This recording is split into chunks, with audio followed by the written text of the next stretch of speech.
Hello everyone, कैसे हैं आप सब। आई होप कि आप सब बढ़िया होंगे। और मैं आ चुका हूँ एक नई वीडियो के साथ फिर से। और इस वीडियो में हम लोग पढ़ने वाले हैं important parallel of latitudes and heat zones of the earth के बारे में, कि कौन कौन से हमारे जो लैटिट्यूड्स है। पिछले वीडियो में हमने लैटिट्यूड्स कवर कर लिया था। इस वीडियो में हम देखेंगे कि इंपॉर्टेंट लैटिट्यूड्स कौन कौन से हैं इक्वेटर के अलावा। Equator one of the most important latitude है, जो कि हमारे अर्थ को दो इक्वल हेमिस्फीयर में डिवाइड करता है, जो कि हमने पहली वीडियो में देख चुके हैं। ठीक है, तो इस वीडियो में इक्वेटर के अलावा जो इंपॉर्टेंट लैटिट्यूड्स हैं, लैटिट्यूड्स को हम क्या बोलते हैं, पैरेलल ऑफ लैटिट्यूड्स भी बोलते हैं, उनको देखेंगे वो कौन कौन से हैं। और हीट जोन्स जो डिवाइडेड हैं हमारे अर्थ पे, उनको भी समझने की कोशिश करेंगे। तो इस वीडियो में हमको देखना है important parallel of latitudes and heat zones of the अर्थ। तो चलिए आगे कंटिन्यू करते हैं हमारे पहले टॉपिक पे, जो कि है इंपॉर्टेंट पैरेलल ऑफ लैटिट्यूड्स। तो देखिए, हम शुरुआत करते हैं अपने पहले टॉपिक पे। तो जैसा कि हमने देखा था इक्वेटर वाले कॉन्सेप्ट में, इक्वेटर हमारे अर्थ को दो इक्वल पार्ट में डिवाइड कर देता है और वो एक लैटिट्यूड है। तो आगे देखिए क्या लिख रहा है, बिसाइड्स द इक्वेटर, इक्वेटर के अलावा। और इक्वेटर, और हम जानते हैं कि लैटिट्यूड्स को हम डिग्री में मेजर करते हैं। तो इक्वेटर का डिग्री कितना था, 0 डिग्री था, क्योंकि यहीं से हम मेजर करना शुरू करते हैं। जैसे अगर ये हमारा अर्थ है, तो जो सेंटर से जो लाइन पास करेगी, ठीक है, वो इक्वेटर होती है और उसकी वैल्यू क्या होती है, 0 डिग्री होती है। इसके ऊपर जाएंगे तो नॉर्दर्न हेमिस्फीयर, और इसके नीचे का जो हिस्सा है इस सदर्न हेमिस्फीयर। चलिए आगे बढ़ते हैं। तो इक्वेटर के अलावा, okay, beside the equator, the North Pole and the South Pole, there are 4 important parallel of latitudes. ठीक है, हमने पिछले वीडियो में देख लिया था पोल्स के बारे में, कि 90 डिग्री पे जो होते हैं वो पोल्स होते हैं और इक्वेटर होता है जो बीच में होता है, ऐसा कुछ। ये अर्थ हमारा, ये 0 डिग्री लैटिट्यूड को हम क्या बोलते थे, हम इसको बोलते थे इक्वेटर। और जो हमारा पोल्स पे होता था, ये होता था नॉर्थ पोल, और इसे कहते थे हम साउथ पोल। और दोनों की वैल्यू क्या थी, 90 डिग्री। दोनों की वैल्यू तो 90 डिग्री थी, लेकिन हम सफिक्स में क्या लगाते थे, जिस हेमिस्फीयर में वो लाई करता है। तो ये नॉर्थ पोल नॉर्दर्न हेमिस्फीयर में लाई करता है, तो 90 डिग्री नॉर्थ हो जाएगा। और ये सदर्न पोल जो है, इस सदर्न हेमिस्फीयर में, इसमें से 90 डिग्री साउथ हो जाएगा। ओके, चलिए आगे बढ़ते हैं। तो इक्वेटर और नॉर्थ पोल और साउथ पोल के अलावा हमारे पास 4 इंपॉर्टेंट लैटिट्यूड्स हैं। सबसे पहला है हमारा ट्रॉपिक ऑफ कैंसर, और ये नाम तो आपने ऑब्वियसली सुना ही होगा। इंडिया के 8 स्टेट से होकर के जो है ये ट्रॉपिक ऑफ कैंसर गुजरता है। ओके, ट्रॉपिक ऑफ कैंसर का जो लैटिट्यूड, ये जो लैटिट्यूड है, इसका वैल्यू क्या, मतलब डिग्री में जो हम मेजर करते हैं, तो इसकी वैल्यू क्या है, तो 23.5 degree north in northern hemisphere. ये याद रखना है कि Tropic of Cancer northern hemisphere में। पहले हम चारों का नाम लिख लेते हैं, कौन कौन से हैं वो। एक है ट्रॉपिक ऑफ कैंसर, दूसरा है ट्रॉपिक ऑफ कैप्रिकॉर्न, तीसरा आर्कटिक सर्कल, और चौथा है अंटार्कटिक सर्कल। अब एक और चीज नोट करने वाली ये है कि 23.5 डिग्री नॉर्थ, 23.5 डिग्री साउथ, बस थोड़ा सा नाम में डिफरेंस है। ओके, दोनों का जो लैटिट्यूडल डिग्री का जो वैल्यू है वो दोनों सेम है, बस एक नॉर्दर्न हेमिस्फीयर में और एक सदर्न हेमिस्फीयर में। Okay, Tropic of Cancer northern hemisphere में, Tropic of Capricorn southern hemisphere में। ओके, अब बढ़ते हैं हमारे अगले इंपॉर्टेंट लैटिट्यूड पे, जो कि है हमारा आर्कटिक सर्कल और अंटार्कटिक सर्कल। ये देखिए, ये दोनों कॉमन थे लैटिट्यूडनल डिग्री के वैल्यू में, और ये दोनों कॉमन है इन अपने वैल्यूज के अकॉर्डिंग। तो बस नाम में डिफरेंस, आर्कटिक और अंटार्कटिक। आर्कटिक नॉर्दर्न हेमिस्फीयर में है और अंटार्कटिक सदर्न हेमिस्फीयर में है। बाकी दोनों की वैल्यू देखिए, 66.5 degree north and 66.5 degree south. तो इसको समझना काफी ज्यादा इजी है, इसको हम डायग्राम की मदद से भी समझते हैं। जैसे ये था हमारा इक्वेटर 0 डिग्री, ओके, और ये जो लाइन आप देख रहे हैं, ये क्या है, 23.5 डिग्री नॉर्थ में पड़ता है, और इस लैटिट्यूड का नाम है ट्रॉपिक ऑफ कैंसर। और यही जब सदर्न हेमिस्फीयर में आप देखिएगा, तो ये क्या हो जाएगा, ट्रॉपिक ऑफ कैप्रिकॉर्न। और ये कितने पे है, Tropic of Capricorn 23.5 degree southern hemisphere में। ओके, तो कौन कौन सा हो गया, एक हो गया हमारा ट्रॉपिक ऑफ कैंसर, याद रखने वाली चीज है, इसको ध्यान में रखिएगा। ट्रॉपिक ऑफ कैंसर जो कि है नॉर्दर्न हेमिस्फीयर में, और ट्रॉपिक ऑफ कैप्रिकॉर्न ये कहाँ है, सदर्न हेमिस्फीयर में। लेकिन इन ये जो दोनों लैटिट्यूड्स हैं, इनकी जो वैल्यू है वो इक्वल है, 23.5 डिग्री। ओके, अब बाकी नॉर्थ में तो नॉर्दर्न हेमिस्फीयर, साउथ में तो सदर्न हेमिस्फीयर। तो आई होप कि ये ट्रॉपिक ऑफ कैंसर और ट्रॉपिक ऑफ कैप्रिकॉर्न क्लियर हो गया होगा। इसके अलावा दो और इंपॉर्टेंट थे, एक था हमारा आर्कटिक सर्कल जो नॉर्थ में है, और अंटार्कटिक सर्कल जो कि साउथ में है। दोनों की लैटिट्यूडनल वैल्यू सेम है, 66.5 डिग्री। अगर आर्कटिक सर्कल की बात हो रही है तो नॉर्दर्न हेमिस्फीयर लग जाएगा, अंटार्कटिक सर्कल की बात हो रही है तो सदर्न हेमिस्फीयर लग जाएगा। तो ये बहुत इजी कॉन्सेप्ट है समझना, आई होप कि आपको समझ में आ गया हो। तो यहाँ पे हमारा जो फर्स्ट टॉपिक था इंपॉर्टेंट पैरेलल्स ऑफ लैटिट्यूड वो खत्म हो गया है। अब हम बढ़ते हैं हमारे अगले टॉपिक, जो हमारा सेकंड टॉपिक था, heat zones of the earth के बारे में। तो चलिए अब हम समझते हैं heat zones of the earth. Okay, तो heat zones of the earth कहने का मतलब क्या है कि ये हमारे अर्थ पे कोई अलग अलग जोन है, हीट के रिस्पेक्टिव डिस्ट्रीब्यूशन है क्या जोन्स का। तो हाँ बिल्कुल, हमारा जो अर्थ है वो 3 हिस्सों में डिवाइडेड है। किस बेसिस पे, कि वहां पे सनलाइट कितने अमाउंट में उन रीजन में जाता है। तो सबसे पहला जो हमारा जोन है वो क्या है, वो है हमारा टॉरिड जोन। क्या है, टॉरिड जोन है। टोटल 3 जोन में है, सबसे पहला टॉरिड जोन, उसके बाद टेम्परेट जोन, और तीसरा है फ्रिजिड जोन। और ये भी समझना काफी इजी है, अगर आप इंपॉर्टेंट लैटिट्यूड्स भी समझ गए होंगे तो ये समझना भी आसान हो जाएगा आपके लिए। चलिए शुरू करते हैं। सबसे पहला जोन है हमारा टॉरिड जोन। तो देखते हैं टॉरिड जोन के बारे में क्या कह रहे हैं। The midday sun is exactly overhead at least once a year on all latitudes between the Tropic of Cancer and Tropic of Capricorn. ये बहुत इंपॉर्टेंट बात बोल रहा है, हम इसको डायग्राम की मदद से समझने की कोशिश करते हैं। देखिए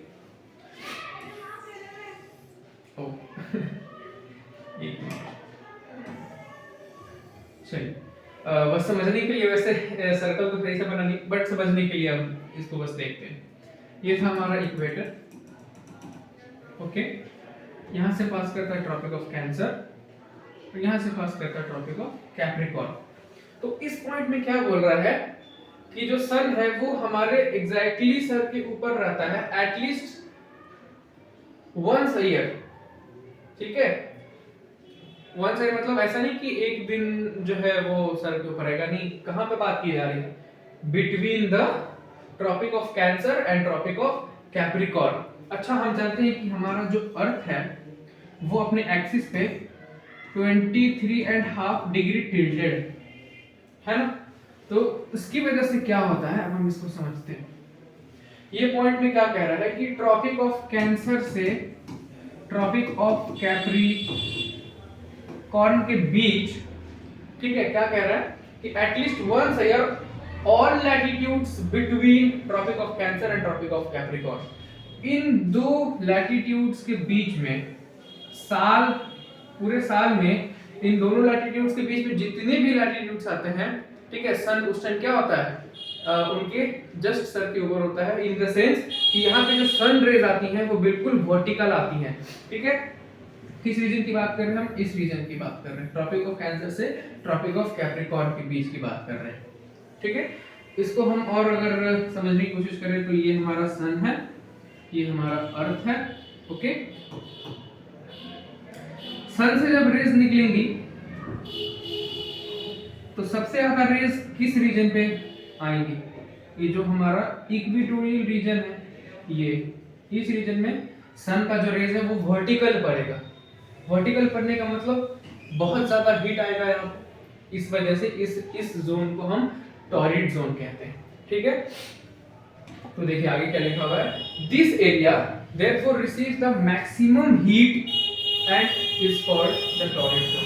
तो ये जो रीजन है ट्रॉपिक ऑफ कैंसर और ट्रॉपिक ऑफ कैप्रिकॉर्न के बीच का जो रीजन है, ठीक है, ये पूरे साल भर ये जो है इंटेंस हीटिंग फेस करता है। इस वजह से ट्रॉपिक ऑफ कैंसर और ट्रॉपिक ऑफ कैप्रिकॉर्न के बीच का जो जोन है इसको हम क्या कहते हैं, टॉयरेट जोन कहते हैं। आई होप कि आपको समझ में आ गया हो। अब हम बढ़ते हैं अपने अगले जोन की तरफ जो कि हमारा टेम्परेट जोन। चलिए अब हम बढ़ते हैं टेम्परेट जोन की तरफ।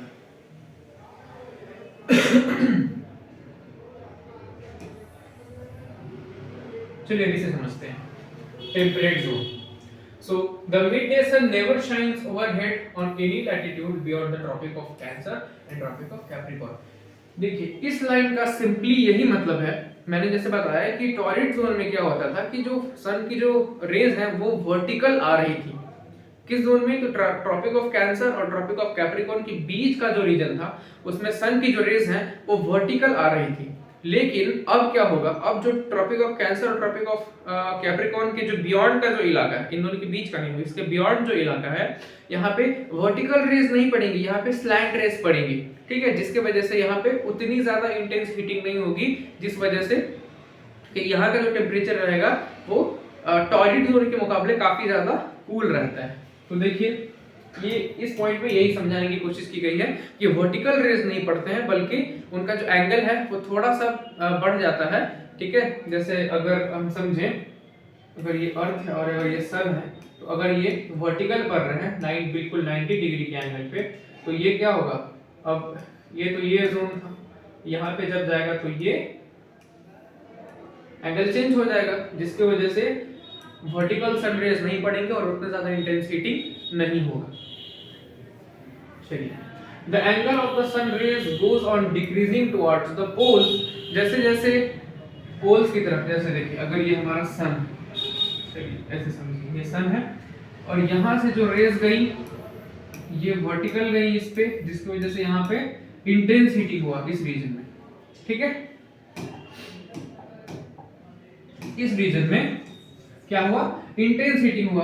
अब जैसे जैसे हम ऊपर की तरफ जाएंगे वैसे वैसे जो है एंगल चेंज होगा सन रे का, डिक्रीज करेगा पोल्स की तरफ। ओके, तो जैसे डिक्रीज करेगा वैसे जो अमाउंट है सनलाइट का वो भी डिक्रीज कर जाएगा। तो इस वजह से सबसे ज्यादा चूंकि यहाँ पे आता है सनलाइट, तो सबसे ज्यादा टेम्परेचर यहाँ पे रहता है। जैसे जैसे हम ऊपर जाएंगे लैटिट्यूड्स के अकॉर्डिंग, तो टेम्परेचर क्या होगा, घटता जाएगा। तो यहाँ पे वही समझाने की कोशिश की गई। चलिए, there are the areas bounded by Tropic of Cancer and Arctic Circle in northern hemisphere। समझिएगा, यहाँ पे समझने वाली बात है। कहाँ कौन से रीजन की बात की जा रही है, bounded by Tropic of Cancer, यानी Tropic of Cancer and Arctic Circle in northern hemisphere. Northern hemisphere में ट्रॉपिक ऑफ कैंसर और Arctic Circle and Tropic of Capricorn, यानी ये Tropic of Capricorn and Antarctic Circle, ये रहा Antarctic circle. कहां, तो southern hemisphere. ये तो ये जो है ये क्या कहा जाता है, इस जोन को हम कहते हैं टेम्परेट जोन। और यहाँ पे टेम्परेचर कैसा होता है, बिल्कुल मॉडरेट होता है, ना एकदम ज्यादा ठंडी होती है ना एकदम ज्यादा गर्मी होती है। यहाँ पे जो टेम्परेचर होता है ये मॉडरेट होता है। क्यों, क्योंकि यहाँ पे जो रेज जाती है सन की वो कैसी होती हैं, स्लैंट होती हैं। उनका जो एंगल होता है वो डिक्रीज करता है इन कंपैरिजन टू जो कि ट्रॉपिक ऑफ कैंसर और ट्रॉपिक ऑफ कैप्रिकॉर्न के बीच वाले हिस्से में जो जा रही थी उसकी कंपैरेटिवली, ठीक है। यहाँ पे जो सनलाइट है वो कम जाती है, जिस वजह से यहाँ का जो टेम्परेचर है, यहाँ की जो एनवायरनमेंट है ये थोड़ा कूल रहता है। चलिए, तो हमारा टॉरिड जोन और टेम्परेट जोन दोनों हमने समझ लिया। अब हमारे लास्ट जोन पे चलते हैं जो कि हमारा फ्रिजिड जोन। और हाँ, ये सारा खेल सनलाइट का ही है, सन रेज का ही है। जहाँ पे वर्टिकल रेज आएंगी वहाँ पे टेम्परेचर ज्यादा रहेगा, जहाँ पे और जैसे जैसे हम Tropic of Cancer Tropic of Capricorn के बियॉन्ड का एरिया कवर करेंगे तो वहाँ पे स्लैंट रेज जाती है, ठीक है, जिस वजह से वहाँ पे टेम्परेचर कम रहता है। और जब और पोल्स पे जाएंगे तो वहाँ पे तो और कम सनलाइट पहुंचती है, जिसके वजह से वहाँ पे क्या होता है, वहाँ पे और भी ज्यादा कूल क्लाइमेट होता है। तो चलिए हम हमारे थर्ड जोन जो है उसको हम देख लेते हैं। तो हमारा जो थर्ड जोन है वो क्या है, वो है फ्रिजिड जोन। तो मैं उम्मीद कर रहा हूँ कि आपको पैरेलल्स ऑफ लैटिट्यूड और टॉरिड जोन और टेम्परेट जोन समझ में आ गया होगा। अब हमारा ये जो थर्ड जोन है ये भी उसी तरह है, ठीक है। इसमें बस एक ही, तीनों जो है वो एक ही चीज पे डिपेंड कर रही है, ठीक है। क्या है, सनलाइट, है ना। और वो भी किस पे, तो डिग्रीज पे, है ना। जितने डिग्री पे सन की रेज और के जिस जोन पे जा रही हैं वो उस जगह का टेम्परेचर डिसाइड करेगा। जैसे इक्वेटोरियल रीजन में वर्टिकल 90 डिग्री पे जा रहे थे, ठीक है, तो वहाँ पे टेम्परेचर ज़्यादा था। जैसे जैसे पोल्स की तरफ मूव करेंगे तो जो डिग्री है, ठीक है, वो क्या होगा, वो डिक्रीज करेगा और वहाँ पे टेम्परेचर ड्रॉप करते जाएगा। चलिए आगे बढ़ते हैं। तो देखिए frigid zone, areas lying between Arctic Circle and the North Pole in Northern Hemisphere, कहाँ पे, Arctic Circle and North Pole कहाँ पे, Northern Hemisphere में, और Antarctic Circle and South Pole in Southern Hemisphere, कहाँ, Antarctic Circle and South Pole किस hemisphere में, southern hemisphere में। तो फ्रिजिड जोन का जो एरिया है वो कहाँ, किनके बीच में लाई करता है, आर्कटिक सर्कल और नॉर्थ पोल के बीच में नॉर्दर्न हेमिस्फेयर में, और Antarctic Circle and South Pole के बीच में कहाँ, सदर्न हेमिस्फेयर में। इसको हम डायग्राम की मदद से समझते हैं। चलिए ये रहा हमारा अर्थ, ये रहा इक्वेटर, यहाँ पे है हमारा दो इंपॉर्टेंट लैटिट्यूड, ये है ट्रॉपिक ऑफ कैंसर, ये है ट्रॉपिक ऑफ कैप्रिकॉर्न, ये है आर्कटिक सर्कल, ये है ये है अंटार्कटिक सर्कल, और ये है साउथ, अरे यार, ये है साउथ पोल, और ये है North Pole. Okay, 90 degree south, 90 degree north. तो जो फ्रिजिड जोन है वो कौन सा हिस्सा है, तो आर्कटिक सर्कल से poles, north pole in northern hemisphere and Antarctic Circle से south pole in southern hemisphere. तो ये जो हिस्सा है हमारे अर्थ का, ये जो जोन है, इसको, इस जोन को हम क्या कहते हैं, इस जोन को हम कहते हैं फ्रिजिड जोन, है ना। अगर मान लीजिए कि ये हमारा सन है, यहाँ पे यहाँ पे ये हमारा सन है, यहाँ पे वर्टिकल रेस आई, ठीक है, समझाने के लिए बता रहा हूँ, ये नहीं समझना कि यहाँ पे तो एंगल चेंज हो गया, ठीक है। इसको थोड़ा और बड़ा कर लो। चलो यहाँ पे वर्टिकल गई तो यहाँ पे टेम्परेचर क्या हुआ, हाई था, यहाँ पे थोड़ा स्लैंट गया तो टेम्परेचर थोड़ा थोड़ा ड्रॉप हुआ, ठीक है। और यहाँ पे और भी ज्यादा स्लैंट जाएगा, ठीक है, तो यहाँ पे और सनलाइट कम पड़ेगी, जिसकी वजह से क्या होगा, टेम्परेचर इतना ज्यादा कम हो जाएगा कि आपको वहां पे इस तरीके का एनवायरनमेंट देखने को मिलेगा, बिल्कुल ग्लेशियर पूरा, है ना, आइस शीट्स, ग्लेशियर्स। तो ये था हमारा फ्रिजिड जोन। तो आई होप कि आपको important latitudes, torrid zone, temperate zone और फ्रिजिड जोन तीनों समझ में आ गया होगा, क्योंकि तीनों बहुत ही आसान टॉपिक थे, ठीक है। समझने में मुझे नहीं लगता कि कोई भी परेशानी हुई होगी, है ना। बस बेसिकली यही चीज़ है कि वो सनलाइट पे जो है वो डिपेंड करता है, इंक्लाइनेशन, सनलाइट और इंक्लाइनेशन कितना है, ठीक है। अगर वर्टिकल पड़ेगा, ठीक है, तो टेम्परेचर हाई रहेगा, ठीक है। स्लैंट पड़ेगा तो जैसे जैसे स्लैंट होते जाएगा टेम्परेचर वैसे वैसे डिक्रीज करेगा, और स्लैंट भी जितना बढ़ेगा टेम्परेचर उतना ज़्यादा डिक्रीज करेगा। इसीलिए हम देखते हैं कि जो हमारा ट्रॉपिक ऑफ कैंसर और ट्रॉपिक ऑफ कैप्रिकॉर्न के बीच का जो हिस्सा है वहाँ पे वर्टिकल रेस पड़ती है, जिसकी वजह से टेम्परेचर क्या रहता है, हाई रहता है। और उसके बाद जैसे जैसे हम ट्रॉपिक ऑफ कैंसर और आर्कटिक सर्कल नॉर्दर्न हेमिस्फीयर में और ट्रॉपिक ऑफ कैप्रिकॉर्न और अंटार्कटिक सर्कल सदर्न हेमिस्फीयर में इस रीजन की बात करते हैं तो यहाँ पे स्लैंट रेस पड़ती है जिसकी वजह से टेम्परेचर क्या रहता है, बहुत ज़्यादा कम रहता है। और अगर हम आर्कटिक सर्कल और नॉर्थ पोल नॉर्दर्न हेमिस्फीयर में और Antarctic Circle South Pole southern hemisphere की बात करें तो वहाँ पे जो रेस है वो और ज़्यादा स्लैंट हो जाती है जिसकी वजह से टेम्परेचर बहुत ज़्यादा लो हो जाता है, ठीक है, माइनस में चला जाता है और फिर आपको इस तरीके का ग्लेशिएशन देखने को मिलेगा। तो आई होप कि आपको ये लेक्चर और इसके कॉन्सेप्ट समझ में आ गए होंगे। तो मिलते हैं हम नेक्स्ट वीडियो में। इस वीडियो को लाइक करें, चैनल को सब्सक्राइब करें। मिलते हैं नेक्स्ट वीडियो में। इंशाल्लाह हम लोग फिर ज्योग्राफी के कोई दूसरे कॉन्सेप्ट को समझने की कोशिश करेंगे। तब तक आप इसको पढ़िए, इसको समझिए। मिलते हैं नेक्स्ट वीडियो में। बाय बाय, अल्लाह हाफिज़।